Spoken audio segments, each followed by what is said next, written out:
Well, the loyalty of a dog to his soldier owner is at the center of this heartwarming tearjerker film. Max, coming out today. Our entertainment reporter Jim Ferguson learned what it takes for a dog to be the star of a hit movie.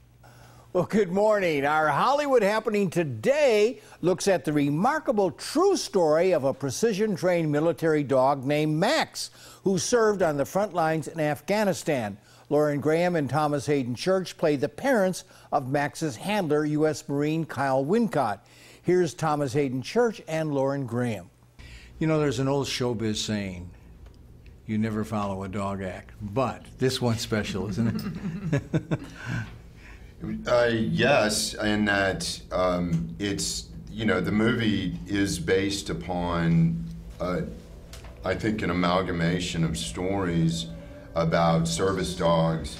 And in fact, whenever it was first out online last year, I had a number of ex-military come up, and we're talking about war dog units and you know the ordnance dogs and how valuable or how invaluable they are to bomb and detection, weapons detection over there. I mean, they can do something because they have the extrasensory, gifts to be able to detect things that we cannot. Exactly, and this is really, Lauren, a tribute to these military war dogs who deserve a story like this to be told on film.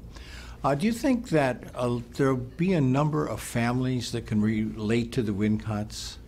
Oh yeah, I mean, it's not only a tribute to the dogs, of course, it's a tribute to our servicemen and women, and it kind of is an interesting angle to address loss and what so many families deal with, and how in this movie they kind of come together by inheriting their son's dog. So I hope they feel represented and honored. Yeah, and I don't want to give too much of the story away. There's a relationship that the parents, Ray and Pamela, your characters, have with their teenage son, played by Josh Wiggins. And that relationship is so real, I thought, because at that particular age and what that young man is going through really hits home, I thought. Yes, I'm sure many families can relate to a cranky teenager. Yeah. But the relationship your character has with him is very interesting. Well, what I enjoyed about Josh's performance is that when we were shooting, I found Josh at times to be sort of implacable, just to the spatiality of where I was to him in a scene.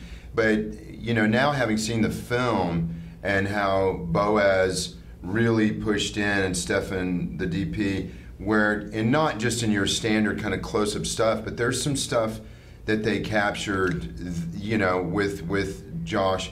And Josh, there's a remarkable layer of emotion that could easily be misinterpreted as implacability. But Josh is very, very subtle in how he deals not only with, the coarseness of being a teenager and having to adhere to the rules and of the mother and the father, but then obviously the loss of our older son, and how it's very. I thought it was just a very stormy performance emotionally for him. And I think it's safe to say that this dog, Max, this military war dog, brings the family together, helps bring them. Would you agree? Definitely. I think the dog himself has been through something, and it sort of brings the family out of their own grief and kind of bonds them in helping the dog to heal. We got the Air Jordan of dogs here, man. In my opinion, Max is an old-fashioned family movie about a remarkable dog. Remember Lassie, Benji, and Shiloh? Only this story is true. The film has a patriotic theme, and there are some tragic war action scenes, but there are a lot of warm, heartfelt moments as well. It's rated PG, my grade, a solid B.